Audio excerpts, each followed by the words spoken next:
இங்கிலாந்தில் இருக்கிற இந்த சட்டம் இருந்தது அதுக்கு முன்னாடி. அப்போ தான் இங்கே வந்து ஒரு காலனி நாடாக இந்தியா இருந்ததுனால அந்த சட்டத்தை கொண்டு வந்து இங்கே புகுத்துனாங்க.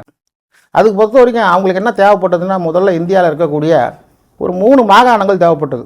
அவங்களுக்கு பார்த்திங்கன்னா Bombay presidency, Madras presidency, Calcutta presidency, இது 3 தான் ஒரு பெரிய மாகாணமாக இருந்தது. இப்படி தான் பிரிச்சுருந்தாங்க. அப்படி இருக்கும்போதோ இவங்களுக்கு முக்கியமாக இந்த நகரங்களில் இந்த 3 நகரங்களுக்கும் உங்களுக்கு துறைமுக வசதி இருக்குது.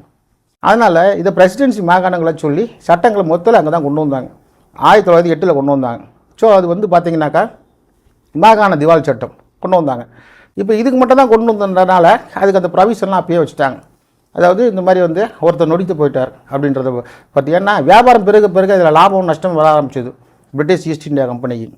அதனால் சப்போஸ் இங்கே வாங்கினவர் வந்து ஒரு வேளை வியாபாரத்தில் நஷ்டம் அடைஞ்சிட்டா, இல்லை ஒரு வேளை வந்து ஒரு இயற்கை பேரிடரோ வேறு ஏதாவது வந்துட்டு அவருக்கு தொழிலில் நஷ்டம் வந்துருச்சு, ஒரு மிஷினரியோ வேறு ஏதோ வாங்குறாரு, பிரச்சனை வந்துடுது.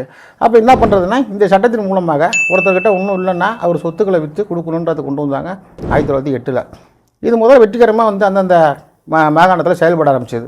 அதுக்கப்புறம் இன்சால்வன்சி கொண்டு வந்து மாகாணத்தில் மட்டும், அதாவது இந்த 3 பிரசிடென்சிலையும் கொல்கத்தா, மும்பை, சென்னை, இந்த 3 பிரசிடென்சியும் கொண்டு வந்தாங்க சட்டத்தை.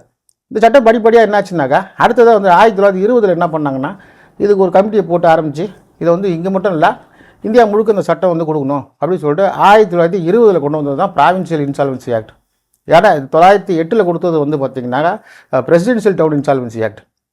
அதனால் இது பார்த்திங்கனாக்கா அந்த தவிர்த்து கல்கத்தா, மெட்ராஸு, பாம்பே, இது 3 தவிர்த்து உள்ளே இருக்கிற எல்லா இந்தியா முழுக்க இருக்கக்கூடிய அனைத்து மாநிலங்களுக்கும் யூனியன் டெரிட்டரி பிரதேசங்களுக்கும் சேர்த்து 1920 கொண்டு வந்தது தான் இந்த இன்சால்வன்சி சட்டம்.